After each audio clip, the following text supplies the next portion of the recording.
Yes. We are connecting.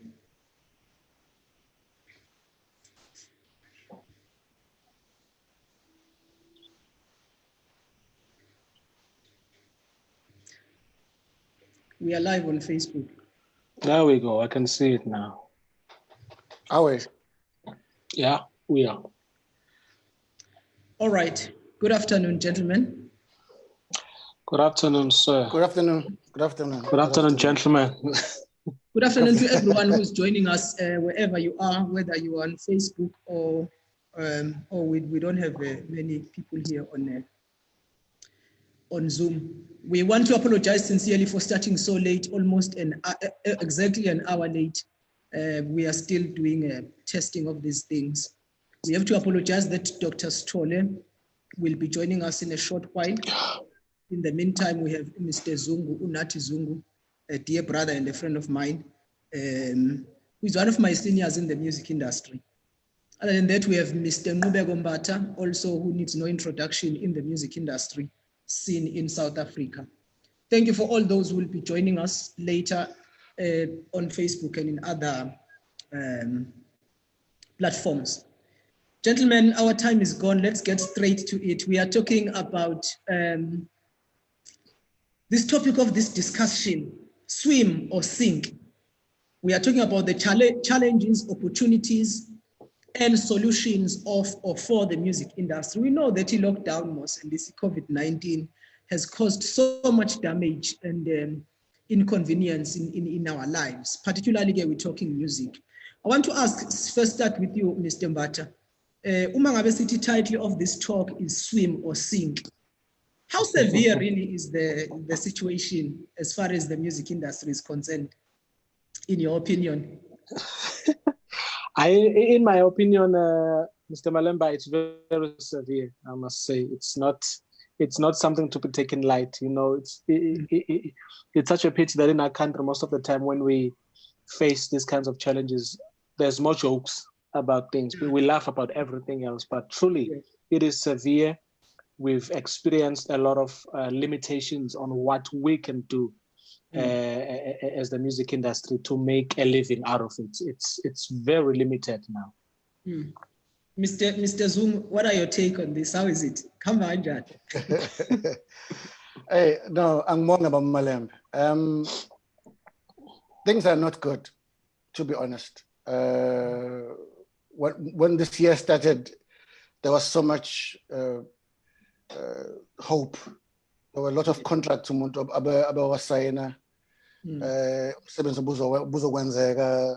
studio time and all that. And when COVID-19 happened, it all came to an abrupt end.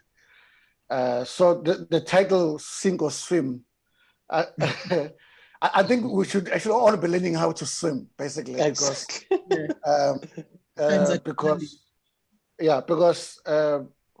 everyone. But the thing is, all over the world, we're looking online now. Every musician is sitting at home doing something. So we are all have to struggle at this time, Mr. Malembe. Dr. Malembe. Now, if we're to really zoom in and point at these things, what really are the challenges as Ngati this season has brought, especially when we're talking now particularly and strictly with music industry?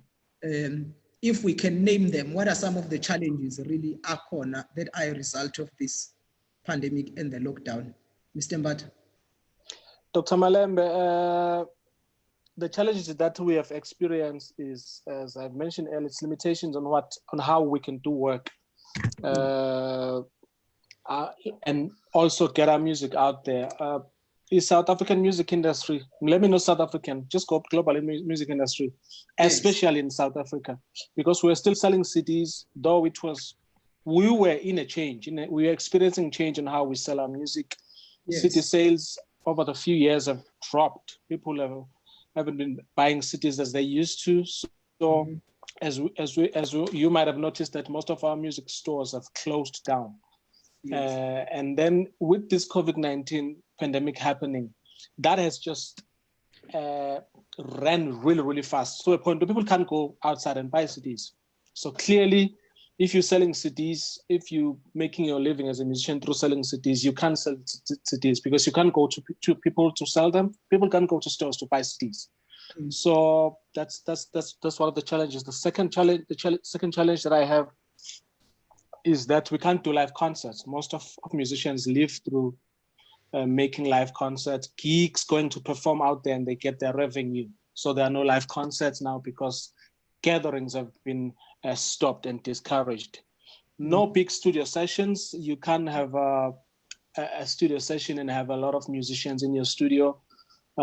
Everything is just limited to a specific number, to a certain number. So you are limited on the number of people you can have at studio.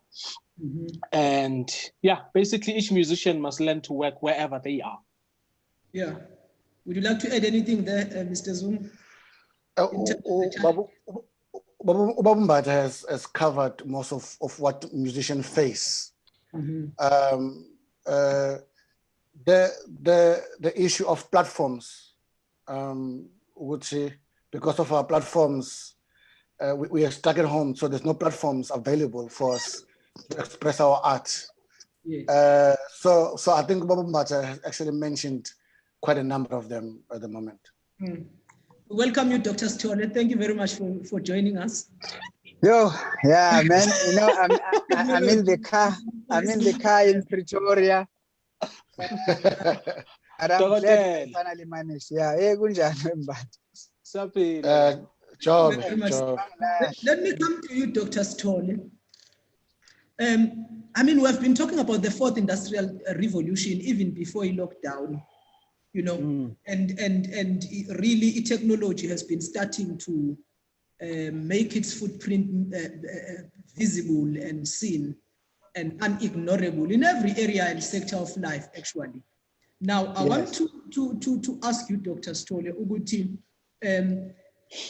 also we have seen most people are doing live Facebook performances and YouTube and what. Is this going to be the new norm? Is this the new norm that we'll be seeing now, things like this? Well, it is going to be the new norm. Actually, it's even fast becoming an old norm. I'm sure there will be another fifth revolution now, because that's really what it is. Podcasts, people being online. The issue about content creation and content creators can now generate content without going through traditional platforms, whether it's TV or your radio. Yes. And this is where they are playing. And we have got two types of content creators. You've got those that are doing this because they just want to be out there in terms of brand positioning and marketing. But then you've got those who are doing it out there because they want to monetize. So sometimes I get worried when I see artists just streaming and performing on Facebook or Instagram and no one is buying. They are doing it just to keep making sure that they remain relevant. No one forgets about them. But now there are new opportunities for monetizing the streaming. You know, I also saw that Facebook is now wanting to do the same thing in the region, where they're now going to get artists to earn from their streaming. I just don't know how the money will be repatriated because it's a foreign platform. So, but let me also say that at least where I'm playing a role in the music industry, it is actually, they cannot not do that, because if you look at the performance of physical sales, and Nqubeko will tell you this, unless you're talking about joyous celebration or something, but in the physical sales in general, in 2014, the music sales, physical albums, total that was sold in South Africa was 748 or so million rands, 2014. In 2019, it went down to 128 million. From 700. From 700. Now, let's talk about the fourth industrial revolution. Streaming in 2014, it was only 35 million. In 2019, streaming went up to 456 million rands in 2019. Now, just to close on that category, eLive, income or revenue generated from live festivals. In 2014, it was about 1,064,000,000 rands.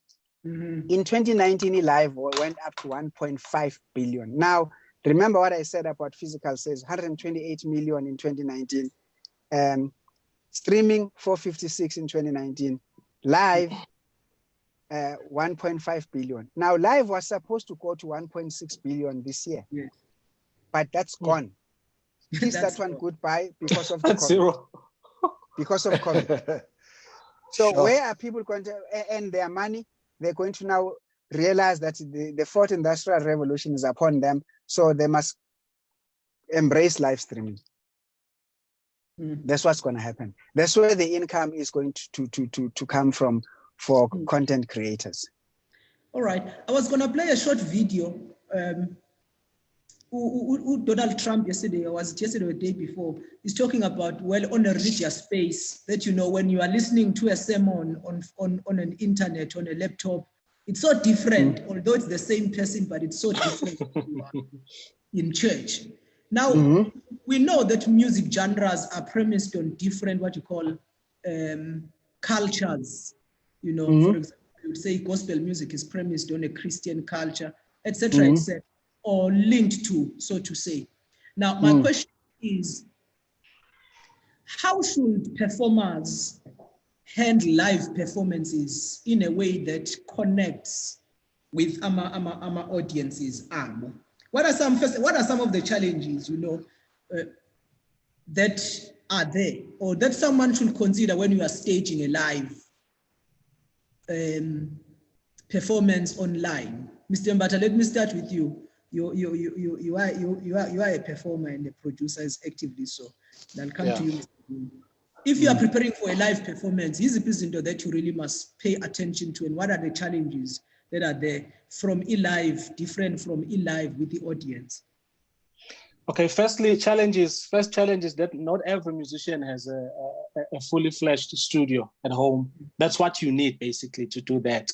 We don't have proper cameras. Thank God for phones now that they can do that. But if you really want to give a specific level of a production, so most of our artists don't have those kinds of facility, and most of our artists, their strong point has been their personnel, which is the band behind, the singers.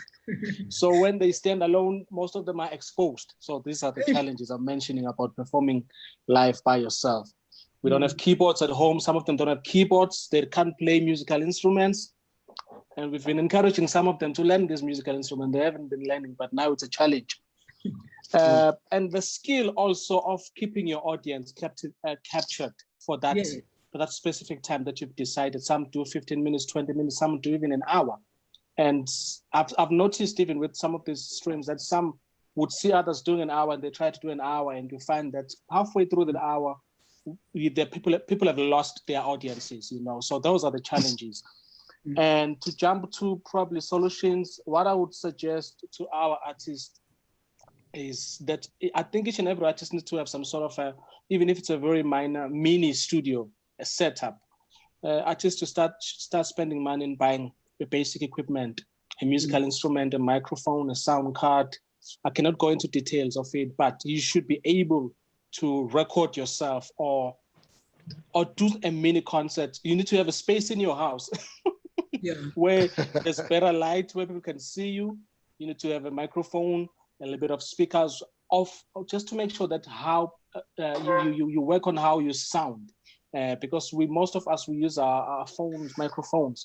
You know, I've heard of a new app that has been used to enhance how you sound while you're recording on your phone or your computer, whatever you may use. But it's something that needs to be researched by us and artists, how you get ourselves out there, and also need to know the kind of an artist that you are. Not all of us can be able to keep our audiences engaged for an hour online. Some of us, we just need to do our 15 minutes, and some of us can do, you know, it's just that, just look at yourself. It's a lot of work and research that each artist needs to do. All right. Now, Mr. Zungu, as also a performer yourself, it's easier when you know that the audience is there. Now you perform by faith, believing that people are there. Sometimes in Facebook, how many people have tagged you. But, how do you keep your audience now intact? And maybe also from the audience perspective, is it just now going to be a one-way traffic, which it's the artist or a performer that must do the work? Abantu who are watching at home or wherever they are, how can they best connect? Because now it's different than maybe you are in a theater and the artist is there. You can't do other things. At home, you have got freedom of or let me grab a cup of coffee. Let me be doing my work while I'm doing this. That performer audience relationship, how can we nurture it as a two-way street, not just as a one-way street? Before we come to the business aspect of it, and I'll come to you, Dr. Sithole, just after this to talk about the business aspect of all these things. Mr. Zungu. Yeah. Yes. Hey, Dr. Malembe, thank you so much. The online performance etiquette is new to many of us. It's very new. And actually, like Dr. Sithole had said, we are behind. We are still living in the Stone Ages as far as technology is concerned. And now COVID-19 has come and has plunged us right in the middle of a fourth industrial revolution. We are forced to learn these things. So, I have been watching abafundisi online and watching some performers online. It's rough. It's rough because I think we still need to learn the etiquette of performing online. What does it mean? How do you express yourself, and how do you show your good side online? They are known for dancing. They're known for gimmicks on stage. Online, you cannot do all those things. So we need to relearn how to perform. We're in an era where we have to relearn everything. We have to relearn. Ubaba said we need to now set up studios at home. Abantu have refused to do that because to them, stage is out there. So at home, it's difficult to set up. So we are Sibasha Songa in this, but we have been watching. I'm a international artist online performing, doing my shows. Those who have been like fine-tuning this exercise, so we know how it's done. We should actually be learning. We're all going back to school. We should all go back to tech and relearn these things, how they are done, and learn to set up my studios. Learn to do that. But we are in a tough situation, but Malam.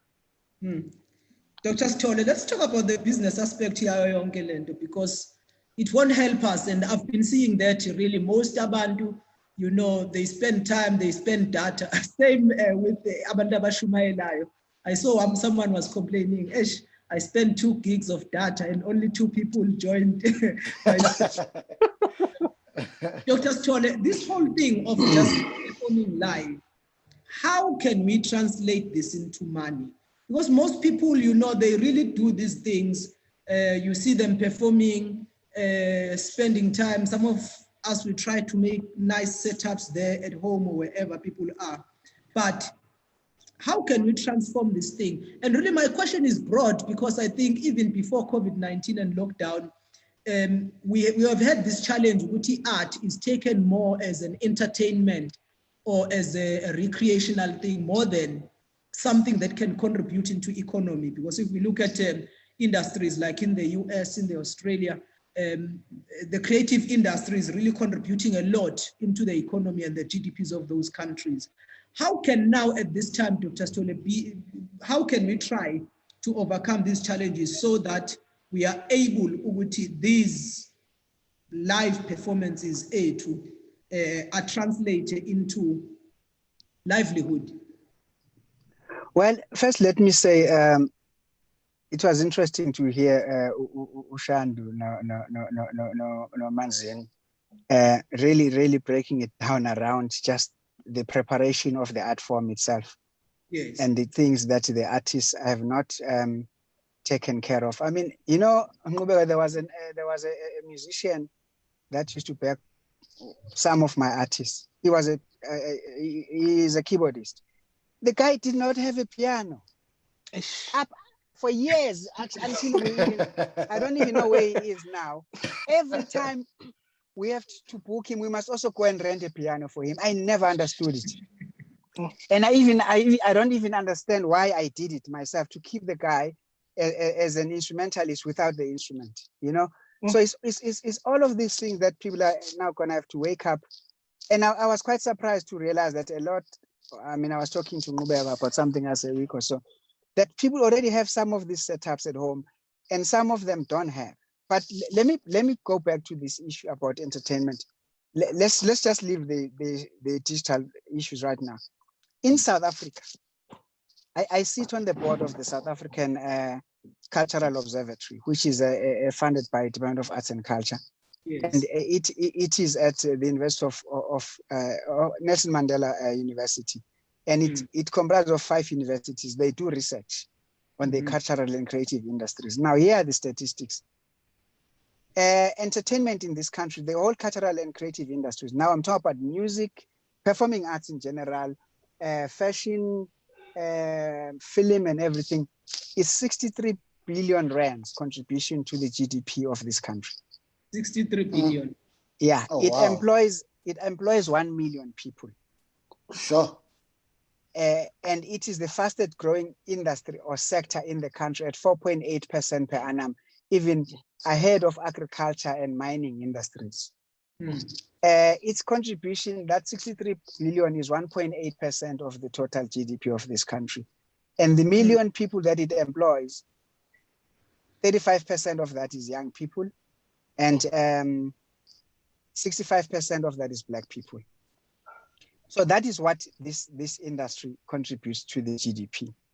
Now, if you then nail it down to the issue that you are asking me, it will continue to do that. But what is going to happen is that you're going to have less and less people employed, because each year celebration to put up a show.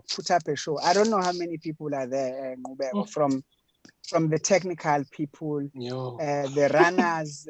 I don't know how many people are involved in one show in one night. Now, if Nqubeko was doing a show at the Lyric Theatre, we know there's a stage manager, there's the engineer, there's the sound, lighting, there's a lot of people. Probably there's about 20 people employed, including the band, or 30. Now, what's going to happen, where the negative impact is going to be, is that you're going to have less people employed, because the artist can now put up a show at home. Nqubeko can now put up a show with Untokozo, just the two of them, the piano. And still throw the same number of people to watch the show, but employing less people to prepare for the show. Yes. So that is what's going to happen. Live streaming is going to increase in terms of putting money into the creatives' pockets, but there's not going to be a lot of people employed. And of course, if you take it to the theater, yes, because you're still going to have a crew there working. Now, there are platforms that are already doing live streaming, paid per view streaming. I know yesterday, Imeric was doing a jazz concert yesterday, and I think today as well. Last week, now, I don't want to be personal, but I just want to say that I have bought a stake in a live streaming platform called Watcher TV. That we have seen it with much interest. Yeah. Watch TV. Yes, yes. Yeah. So well last done, year, well done. Thank you. Last week Thursday, we had a jazz concert. Now, it is the first time, when I say a concert, I'm not saying there was a jazz performance of one artist. There was a concert of 4 artists in 4 different cities in 2 different countries, streamed live to your home, and from the comfort of the artist's room. If this concert was at the Lyric Theatre, we filled up the Lyric Theatre. If it was at the Market Theatre, we filled up the Market Theatre three times. If it was at the Durban Playhouse, we filled it up. We were only short by 20 people. 1,200 people watched the stream. Now, and what we are then saying, the streaming. yes, 1,200 people watched. Okay, yeah. all right. So they filled up a venue, basically, you know. And the model that we have is that we share whatever we make. If you bring 1,000 people at 30 rand, we share that. If you bring 100,000 at 30 rand, that's 3 million rands. We share that half, you know. So it's a question of the popularity of the artist and how prepared people are willing to pay towards the artist at home. What I like about live streaming, particularly at home, is that it becomes up close and personal. You get to see the character of the artist, what the artist is about at home, that homely feel, you know. So yes, there is monetization. That's why most, even about Facebook, they now want to get into that. We are already there. I saw an announcement, Ogutu AKA is launching a subscription-based streaming platform, where all his content, his shows, and all of these things, you can see it. I think it's at 48 rands a month or something, you know. So people are doing that. They are doing that. It's here now. But now, is it that just something that must necessarily have a third party? For instance, allow me to make that example of Watch TV. Let's say Nqubeko Mbatha and his wife, they've got a production that they want to stage at home. I'm thinking, you know, for someone who will not have much access to know-how, you know, lama Facebook performances akhona njengamanje, are we able to translate them into a livelihood? In a way, yes, but now no, because no one can buy a Facebook show right now, but they can host the Facebook show, which means if you have to then think, okay, after Nqubeko or Zungu have now established their own streaming platform, because people would have known and seen them on Facebook. Now they can now migrate. They can now migrate them to their own platform. To their own platform, they've already created a following. They know what the offering is about and all of that. So they have someone. People must always start from somewhere. You ask me now, how would I start a streaming platform? I have no clue. All I know is that I acquired an existing streaming platform. I don't know what is involved. I don't even want to try it. You know, like, I mean, I'm a music producer and also very successful composer, but I can't play any instrument. I don't touch gadgets. If I compose a song, basic.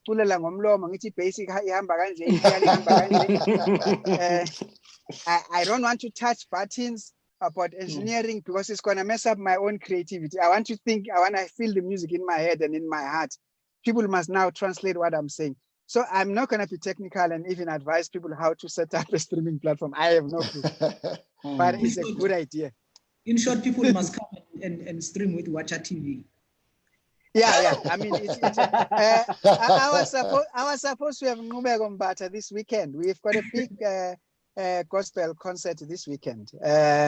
But he explained to me what was the challenge, even though I've been looking for him for 3 days after that. Gentlemen, I think for me, this kind of a discussion is the climax of why we had this kind of webinar. In trying to expose sectors that will make a livelihood for musicians and the creatives. I want to ask, because even before lockdown, the value chain of the music industry is very broad. From the time someone conceives an idea to make a musical product up to the time when someone consumes that product, you know, there's composition, there's production, there's all those things, even after pre-production, you know, the collabo marketing, none. But for a long time, I think in most cases, most people have focused on recording and performing. If you don't record and keep CD, and sometimes you find very talented people with good music, but not known. I want to ask, what other aspects of the music production chain can we explore in this time, other than ukuthi abantu abarekhode, baperforme? Are there other things? You know, there's people like AMA managers, there's all that within the value chain of music production. Kwabini, what contribution can you make there in terms of what other aspects of the value chain of music production can we use at this time to make livelihood particularly? All right. Thanks, Bob. Just to take on from what Babu Sithole has been saying, I had a meeting 2 days ago. No, but it was a Kapaso. Actually, I was part of a webinar, Yago Art and Culture, and he mentioned in Indaba they are trying to get all this live stream, like Facebook and all those new places, new platforms, licensed. And I think that's very important. They need to get them licensed so that their members member songwriters can get to be paid. That's number one.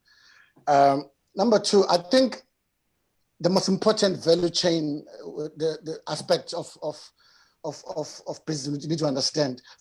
Firstly, Babu Sithole has been talking about this. We need to understand the business of music. I think to some extent, our demise as artists, musicians in particular, is our lack of understanding of the business just in general, how does business work? Before you go any further, whether you sing well, whether you can play well, how do you understand because the moment you record an album, you're in business, whether you sing, you want to go to ministry, Nqubeko will understand that. Christians love to say, I want to do ministry, but once you record an album, you're in business. That's number one. So I think the most important thing today that we face is access to markets. We have to understand, number one, understand the markets are going to be different right now. We're looking at a different type of markets, or at least different approach to markets. Marketing. We need to understand. We're going to, this situation is good and bad. It's bad in the sense of you have to relearn everything, but it's good in the sense of the world is becoming so small. You can actually really be able to put out your music to the globe in seconds at the press of a button. So if we all understood, number one, how to put our music to the market. See, nowadays we don't need too much money. See, the way we are right now, we don't need too much money to put stuff out. Make it in your home and put it out there. Understand how we can access those markets. I think that's going to be my contribution for now, Malembe. Thank you. Mr. Mbatha, is there any addition there? Other areas, I see, guys, I need to acknowledge these people who are joining us on Facebook, and I see Unomfundo Xaba is making this point to say ownership of material. Are there other things? Yes. And I think she's looking to the aspect of AMA rights, and I think, Jobe, we will have another webinar to talk about music rights. But what other aspects can we cultivate in this time other than the performance and the recording? Mr. Mbatha, can you make additions to that? For musicians, it's a big challenge because some of these aspects were done for us, and we have to learn to do it ourselves because we don't have to have someone doing it for us. Though that's a disadvantage for someone who has been doing that work. But the truth of the matter if I can produce my music in my house and distribute it now, I don't need a distributor. Not to encourage people to try and do things they are not skilled on, as Dr. Sithole has mentioned, that he's not an engineer, But, there are things that we can learn as musicians, Yes. I've been learning even things about my phone, just a simple gadget on how to make my video look better, which are things that I was not exposed to. For some of us, the phone is just to take phone calls, to take a picture and all of that. But you have to learn some of the things as musicians to do it ourselves. You mentioned the aspect of business as well. You're receiving your money directly now. You have to learn how to get that money, to access that money as a musician. And to ask questions, even on pricing, on why is the song cost this much? Some of the things we've been avoiding them for a very long time. But it's time for us to really ask ourselves our questions. And the good thing another good thing is Mr. Nathi has mentioned that the world is becoming smaller. Collaborations and networking international. It's so easy now. I've been seeing a lot of artists talking live on Instagram, artists from South Africa. I myself had conversation with some of the artists from Nigeria, just having engagements about COVID-19, which leads to discussion music and possibly collaborations as well. Nathi mentioned offline the fact that you can actually have anyone doing a session for your album now. You can just call someone from overseas to record bass for you. You email that to him, they record your bass parts, they bring them to you, put it all together. There are opportunities. It's just that an artist might have to learn a lot of things. We have to be open into learning as artists. Dr. Sithole, what can you add there? What other aspects of the value chain can we pay attention to and exploit? Can you still see me? Because I'm in the car and it's getting darker. I'm worried. We can see you. We can see you. Me. We can see. Yeah. Yes. I mean, I think both Ushan Ruganda and Nqubeko have covered mainly everything that has been said. And the most important thing is that the role of the traditional record label has become extinct. And it's really not, but again, you must ask yourself, well, you are recording for what purpose? If you are recording if you are recording to sell, then you must know what this distribution network is going to be, how you're gonna sell. Mina, where I'm at now, a record is just a CV to get my artist to do shows. It's a CV for gigs. It's a CV for gigs.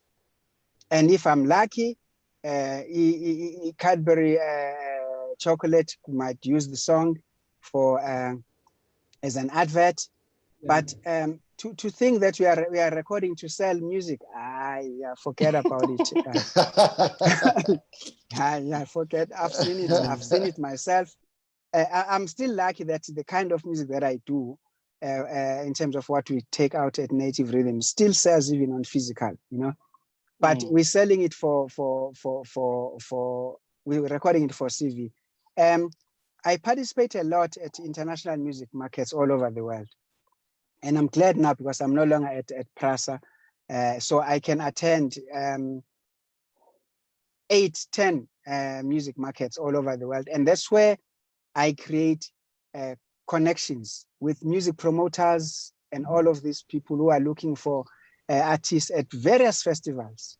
So we would do that for that purpose, because the money is in the gigs.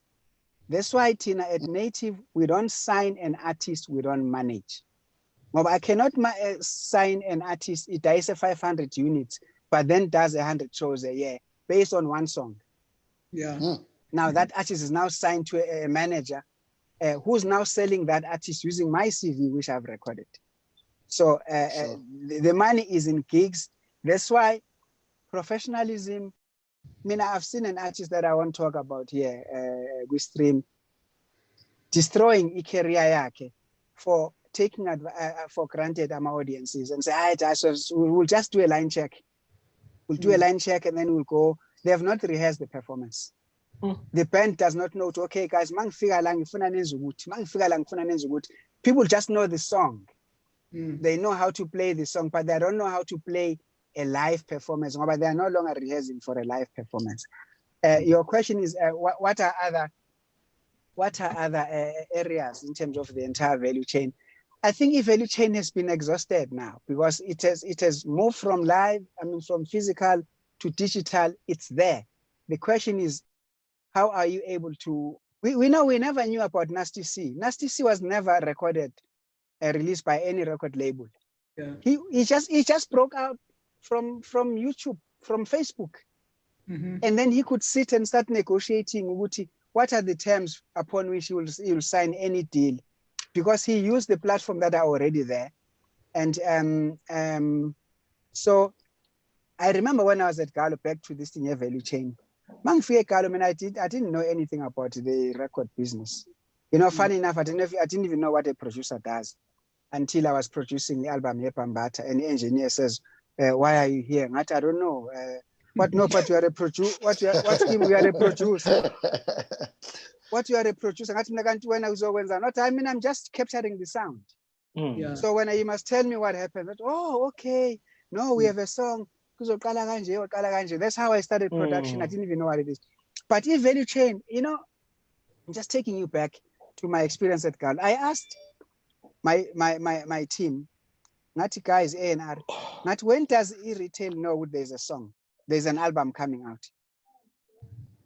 But you know, when e-sales team has got the album and they are going around to sell, to present to e-retail, Musica, Look and Listen, and all of that, CD Warehouse, Reliable back then. But so when does the sales team know there's an album that is being done as studio? No, they only know on Friday, must see release album. But on Fridays, what used to happen is that the e-sales team is not supposed to be in the office Monday to Thursday. They go out to all the record companies selling with, okay, the Nancy album, I mean, not the record, to music retailers. Stores. Yes. Yes. Then they only come back on Friday to find out what has been released by the record label. Then they will call the A&R team to a meeting where they come in and say, okay, this is an album, and so this is the marketing idea about it, Baba Nigi album. Then they go and sell. Not so, so sales team will never tell Reliable 6 months before, would say there's an album coming out. Here's the pre-production element of it. Yeah. So that when they start planning to buy from all the record companies, they already know, would say there's an album Nathi Zungu that is coming out, you know. So value chain is very, very important. You set up the release of the album. But by the time, I always use one example. I dream for the day when people will be queuing outside the record shops to buy an album. They know, like Harry Potter. You know the Harry Potter book? Parents, the kids, they drag their parents to go and sleep outside because they know this is the day the Harry Potter book is coming. I dream for the day when you set up a release to the point where people make an appointment. Put on that day, this is what we will be buying, whether it's digital or it's physical. Yeah. We don't make an appointment. Put on that day, this is what's going to happen. You know. So are you saying? Sorry to cut you there. Are you emphasizing the point, Loguti? We must do pre-production and pre-planning with all the other departments that are involved in the making the product, so that by the time the product comes, the consumers are ready. iTunes must know ukuthi ngomhla kabani kaOctober kwi-front store ye-iTunes kuzobe kune-album kaNqubeko Mbatha ngoba simtshele manje ngoMay.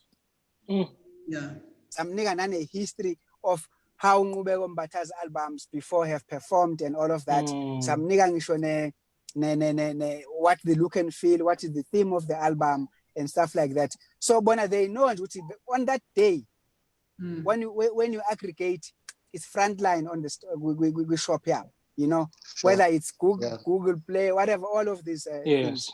Yeah. And that's the kind of planning that you have to, as we were saying, Manzini, you have to think like a businessman at the same time. You know, you can't just say, I'm making music. Just as I close, I'm an artist. They want to know, when is my album out? I want my album out now. I've been waiting. We must take you to our warehouses where our record companies store the release albums. You will be surprised to see the boxes and boxes and boxes of albums that never left the warehouse. You know why? Because the setup was not done properly. So the retailer never ordered it. So I tell the artist, I said, anyone can go to a manufacturer and print our CDs. But if the public doesn't know, it's not going to move. It's not going to move. I will tell you artists that we've done where we've got boxes and boxes. Because we didn't set them up properly. I would rather hold the artist back. Yakumbula, who was this artist from the US? Well, I'll remember. His album was delayed 3 years because the company was not ready. Some people end up asking for a clearance. But they don't understand. You have one shot to be successful. You are as good as your Yes. first album. If your Yes. first album fails, I can't go back to music and convince them about the second album. Yeah. No, you can't. Difficult. Who don't know, Yeah. but I ordered last time, I ordered 10 units. I shall for 3 months, yeah. 3 months, and I send them Sure. back. So why must I Sure. order one again? Yeah. And then you have then the artists from a value chain. They also need to talk about their upcoming record. But everyone is responsible. The first person to be blamed for the failure of an album is the record company. There is no record company that can put 150,000 rands to record an album with an intention to lose that 150,000. True that. Sure. It doesn't make sense unless it was your money. You can't say, I gave them my money to record my album, bang record, and then after that, bang marketing. Why would I spend 150,000 record an album, shoot a video, do all of these things to make it fail? Sure. Sure. Okay. Yeah. Oh, sorry. I just want to, the issue about the Capasso, I'm glad you raised that point. So I then acquired the stake in Watcha TV. I then called Samro. I said, Samro, you know I'm a board member at Samro? Yes. Now, I don't want to be the one who's breaking the rules. I'm also now an online festival promoter. I need to have my Watcha TV licensed. And they told me both them and Capasso, only now they are realizing that they have to set up the licensing of the streaming platforms, because already about YouTube, about Instagram, about Facebook, I already have a blanket license. But no one envisages tomorrow about AK streaming platforms. So they now need to be licensed as promoters. So if I say I sold 1,200 at 30 Rand, they must now charge me, send me an invoice based on a percentage of that income so that I can pay them. Yeah. So that they can then, as Manzino was saying, pay the composers. Pay the composers. Yeah. The songwriters. Oh, yeah. Very interesting. I do want us to conclude because of time. But I do want us to touch briefly on the issue of Uteo Minister, when he was talking on Monday, that he is going to be engaging the public broadcaster to increase the issue of local content. How much of livelihood can artists make out of royalty? Millions. Let me tell you, if you've got a great song, when Isamro pays out, you can get million, 2 million, 3 million, depending on the spins. Now, if suddenly we increased local content, especially during these trying times, even the song that would not have seen the light of day being played, even though it's on the system, gets an opportunity to be played. So we encourage artists and musicians. Let's get songs out there. You know, I normally see, particularly in the gospel sphere, Mr. Mbatha, you attest to this. People like to do covers and remixes and what and rearrangements. Maybe we should encourage people to say at this time, let's write songs that are good songs. Good songs. Good songs. Yeah, because we get compositions, but it's difficult to get a good one. A good one. Yeah, I hear people blaming radio. Radio didn't take my song. Radio this and this. Let me tell you, there is no radio that will reject a good song. I've had songs. A good song. I've had songs rejected in Tonipo. I'm sorry. This song is bad. Oh, man. And then I just go back to his studio, Zama again. Good songs. No radio will reject a good song. Let's conclude. Let's conclude, gentlemen. Obviously, COVID-19 and lockdown will have permanent, indelible results and footprints in society in general.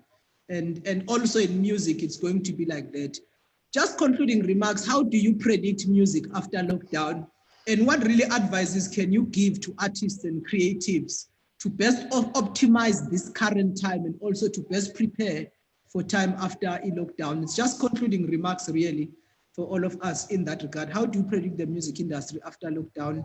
And what advice can you do to can you give to artists to best optimize? Yes, Ujobe has already said some how we can optimize this time, but also to prepare for the time ahead as we wrap up our wonderful discussion.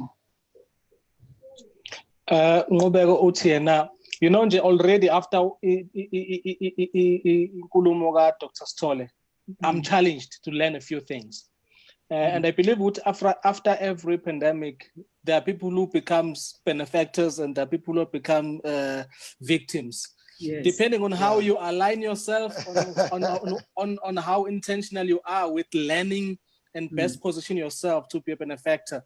It depends on how you see it, you know, perspective. That's what I'm saying. I'm encouraging everybody, every artist out there to research, learn, be challenged, and position yourself put yourself in a position where you are going to be a solution to our challenges in our industry, and you might be one of the biggest beneficiaries of the good results of this thing.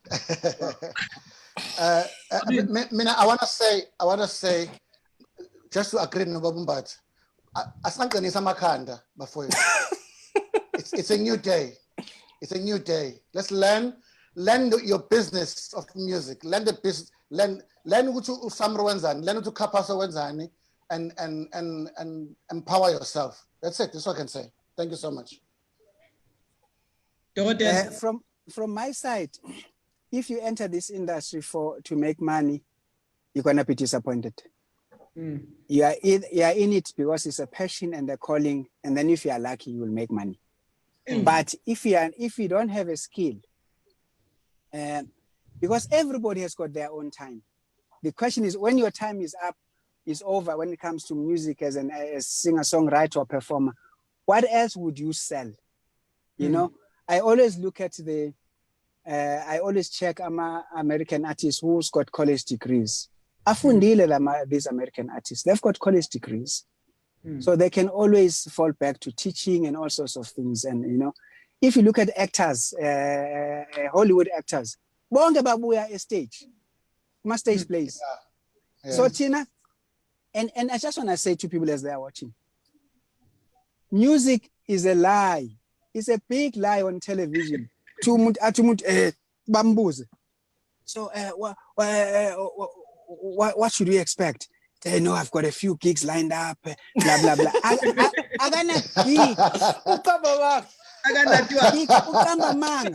And all that happens. Yes, all that what then ends up happening. The kids who are supposed to stay at school, they drop out. But they watch this thing on TV. Rent. But with TV. Now I can't talk about them now. We're still at negotiation locus. Guys, stages. Yeah. No, I'm telling you, this industry is not for everyone. And actually, what is even said about it, which is now I'm talking about, which is really sad. Sometimes the most talented don't make it. Yes. And you wonder why. And then a whack musician, what do man? And you ask yourself, but what about this one? Sometimes it's the right place and the right time. Post-COVID. Hey, I don't know, man. I don't know. It's we're gonna have to go back to the drawing board. And I like what Nqubeko said earlier on about people learning other things about their craft, not just waiting to be on stage, sing or whatever. Learning other things, so that they are able to be independent and produce content that they can also stream themselves. It's the time to learn. This is the time to learn. Yes.